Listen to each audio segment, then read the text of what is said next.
கர்த்தருக்கு ஸ்தோத்திரம். ஒரு நிமிட பதிவு என்னன்னா, அதாவது ஒரு கண்ணத்துல அரைஞ்சா மறு கண்ணத்தை காட்டுன்னு சொன்ன இயேசு கிறிஸ்து ஆலயத்துல போய் புறா விற்கிறவர்களை பார்த்து கயிறுனால் ஒரு சாட்டைய உண்டு பண்ணி அடிச்சாராமா.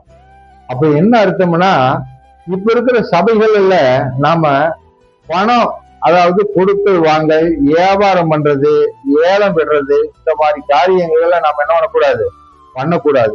குறிப்பா தோத்திரு பண்டிகை அப்படின்னு சொல்லி இப்ப இருக்கிற சபைகள்ல வச்சு ஏலம் விடுறது, டோக்கன் போட்டு பணம், அதாவது பணத்தை திருச்சபைக்கு பெருக்கிறதுக்காக பண்ணக்கூடிய காரியங்களை திருச்சபைக்குள்ள பண்ணக்கூடாது.